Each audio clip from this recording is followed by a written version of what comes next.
Kuna nini sambamba ukavyo kufa fasta sana? Niko naelekea huko mbele. Tunaona kama nimevaa vizuri naenda kwa harusi fulani. Huko mbele kwa. Haya mama kwa sababu harusi wewe. Haya Fede leo nazunguka vibaya sana. Sana. Ngoja nikuulize kwa kitu kimoja. Hivi huyu mzee ambaye anakuja kumuoa huyu rafiki yako huyu. Amra. Unaweza kuwa unamjua ni mzee anaitwa nani, anaishi wapi? Kiukweli sijui jina lake, ila nasikia anaishi kule kwenye Amiri anaishi. Mwele kalitie Kigobe. Kigobe? Yes. Eti njoo kwa anaishi. Kigobe wewe ambao unaishi na Amiri ndio anaishi na wewe? Ndio anaishi. Ila ni mzee, nikikuelekeza labda utamfahamu. Niambie. Ni mzee mrefu, mnene kidogo, ana mandevu meupe. Na hapa hana nywele hapa. Ndio hisi. Sijui kama namfahamu. Kwa kweli hapo itakuwa ngumu. Maana kule Kigobe watu wenye wako na Buhanza ni wengi sana. Ni wengi. Ndio hisi sasa iko ila simfahamu jina lake, lakini ndugu anamsumbua rafiki yangu. Anamsumbua kila siku pale nyumbani kwao, analeta vitu, anawaletea mchele, vitu gani nyumbani, yani washamchukulia kama yeye njoo yeye. Anamletea mazawadi Amra, ila hayapokeagi. Yaani nakwambia ni shida na sasa yeye Amra anasema nini kuhusiana na Amira? Na mimi anampenda sana. Amira anampenda sana, sema tu sijui itakuwaje. Kwa sababu yeye mzee naye nyumbani wanamkubali sana kwa sababu amewabadilishia maisha. Basi acha nikwambie kitu kimoja. Labda tusaidizane kitu. Si ndio? Wewe kama utakuwa yani nani kumbe tuko update sana kwenda kwao na Amra, unaona? Wewe unasikia kwanza habari ambazo wanaongelea. Alafu kisha zisikia kuja ananiambia fast afu mimi najua tutaenda fans. Si ndio? Na ni kweli, tutafute gisi tutawaunganisha. Yani kawaida mimi sipendi kabisa kuona vile yani rafiki yangu anakosa yule mlani mwanangu. Na mimi sijapenda kabisa. Na nyuma ya ajabu juu kila siku analia huyu mzee, mimi Mola wangu nifanye aje? Sasa mamake pia anakubali kabisa. Anakubali yani haoni kwa ule mzee na pesa anawapati haoni. Lakini sasa yeye ni fikra nzuri ya kuwasaidia ungana. Wewe fanya hivi itakuwa bora zaidi, si ndio? Anaenda mara kidogo. Labda naona kama vile muda uko na ndo na mimi niko nachelewa, simekwambia kama naenda sehemu.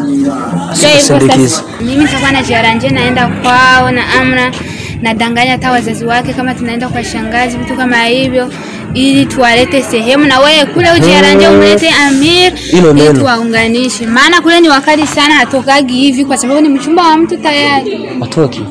Hatokagi juu ni mchumba wa mtu. Lakini fanya vile itakuwa bora zaidi. Si ndio? Yaani kama vile unataka ikifika kushata vyombo pale vile juu unawafurahisha nini mambo kama hiyo mwachilie kipesi. Tunaenda kutembea kidogo tunarudi. Yes. Yaani pambana. Afu wale kwa pambanaji sana. Nitajitahidi kwa hilo. Zidi pambana. Na wewe kule upande wa pili unadanganya. Yaani wala hata kule usijali kule. Yes. Mimi na Amir. Wala hata usijali. Simba tuko fresh. Si wanaume, sio kama nyinyi wanawake bana. Na mimi nitajitahidi. Chukulipo. Basi poa, mimi sikusindikiza. Hapana. Naenda sasa. Hamna tatizo. Utanipigia simu. Huyo. Nakuzimia.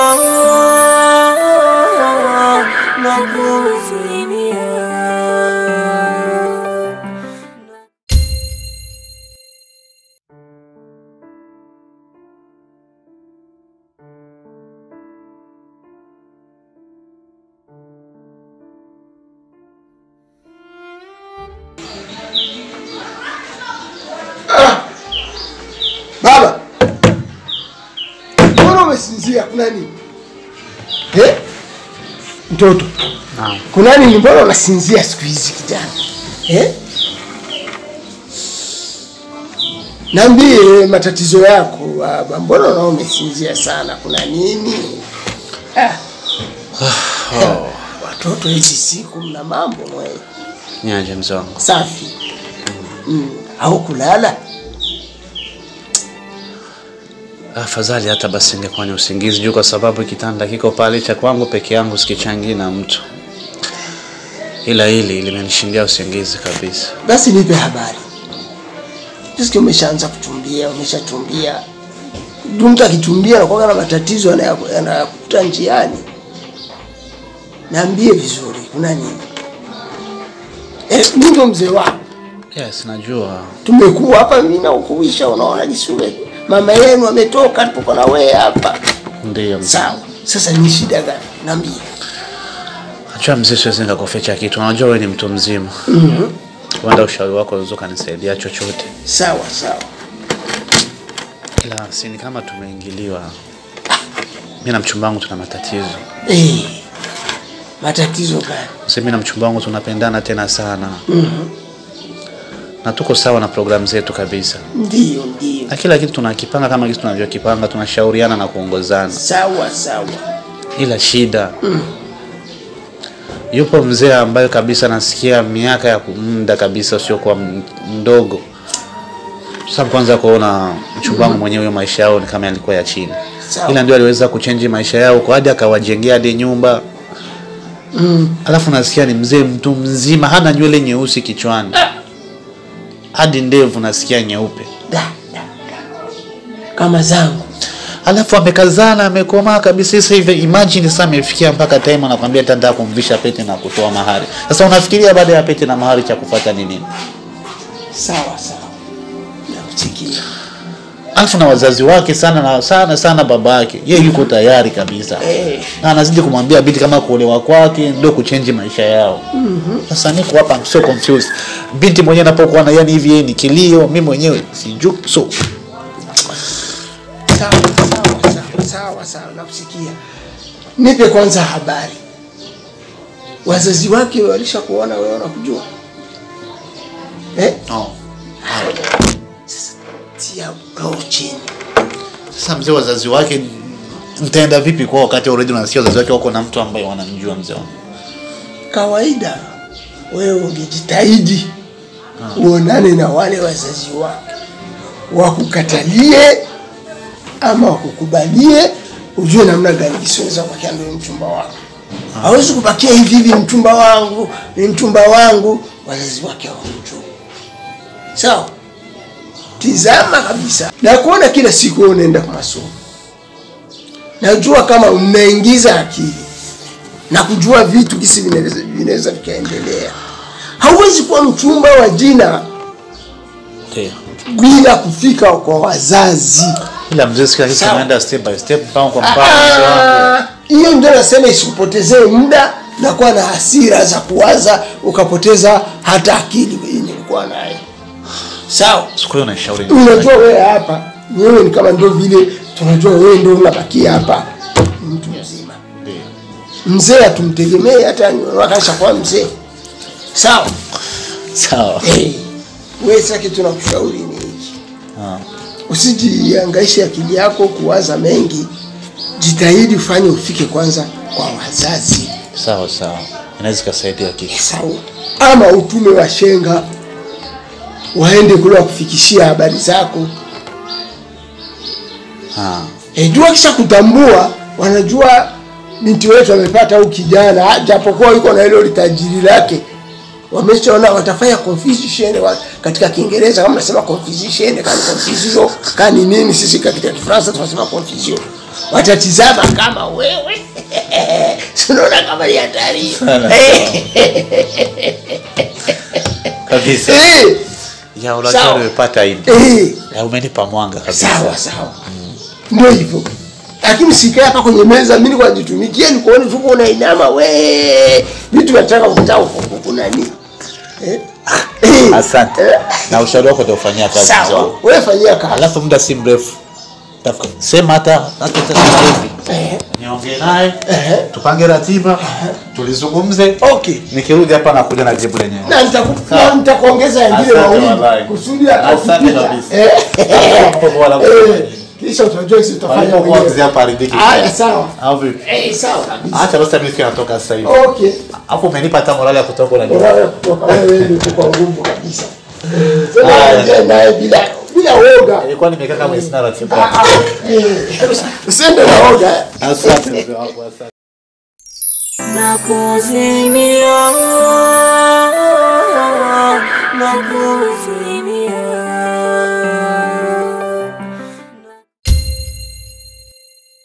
Amra. Naam. Hivi wewe una akili timamu kabisa? Una mawazo? Unajifika vile mtu akusomaga? Wewe kumwambia nini ule mzee? Eti wairishe kweli? Ni mtoto mimi sijui hata nimfanye nini kwa kweli. Samna ni vitu vya kawaida nimwambia tupeane.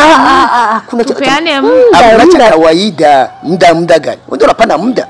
Hii miaka yote mzee amemsubiria. Hii miaka yote umesoma kule amekusubiria lakini mpaka hivyo unahitaji muda. Hakuna cha muda kufanya nini? Kuna pesa nataka kutoa wakafanya harusi, wakaandaa sherehe. Pesa ziko tayari. Eti waahirishe. Kuna michango pesa ziko tayari. Kuna michango nataka kuomba.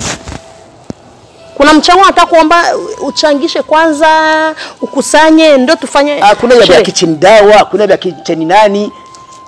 Ni direct na bintu byo guswaganya bigimu.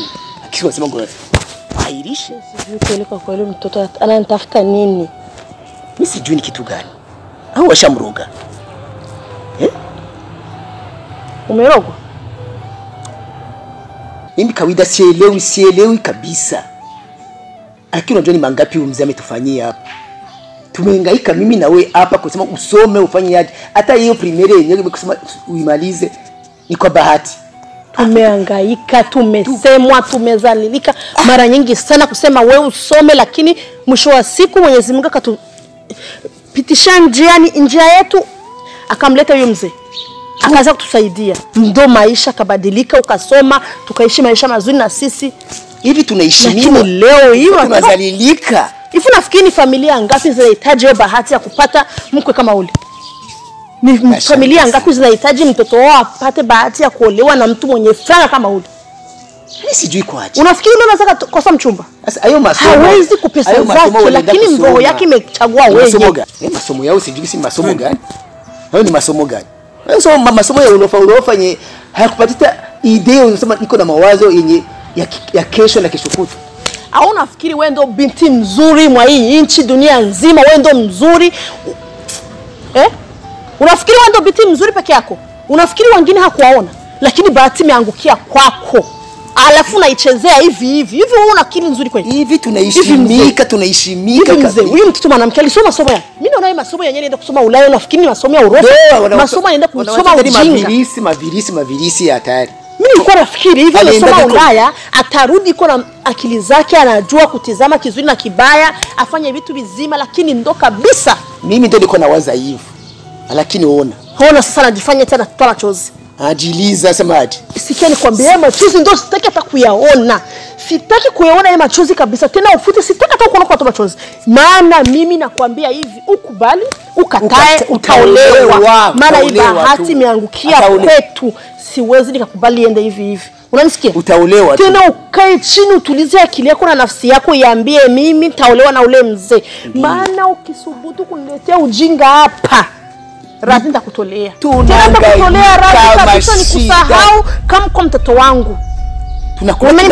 Tunakula kila Abdalla. Kama kwa mtoto wangu utakusahau kabisa. Maana ni matatizo mengi sana nimepitia kusema usome hata hiyo primaire kusema usome. Umesikia? Kupata kaye. Unasikia kitu? Siko ni bala. Nimehangaika sana mzee ndo huyu. Mpaka mzee alikuwa anashikiwa njiani kwa sababu ya madeo anamshika hivi. Umenipata?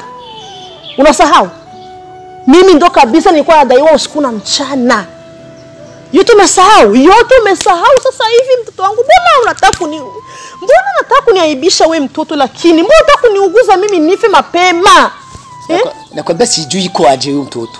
Mbona hivyo lakini? Mbona? Mimi nakwambia tena usitaki tufike mbali kabisa. Maisha yetu tulikuwa tunaishi yemu na yajua.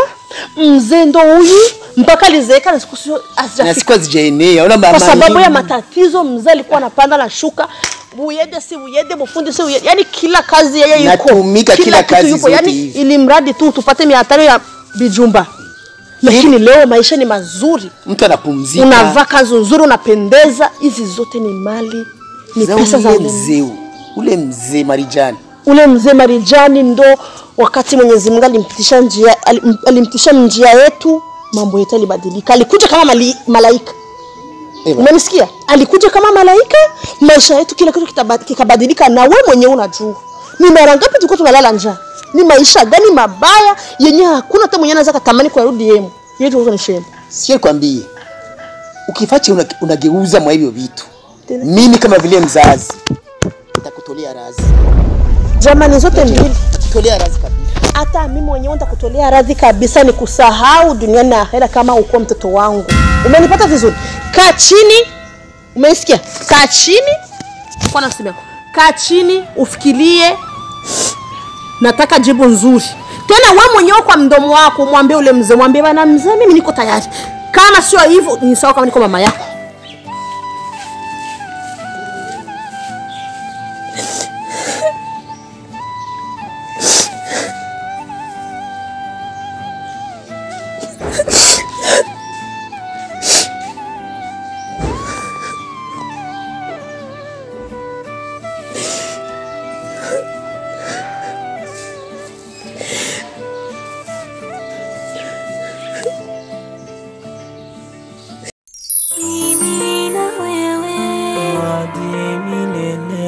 Nakuzimia aminia, nakuzimia,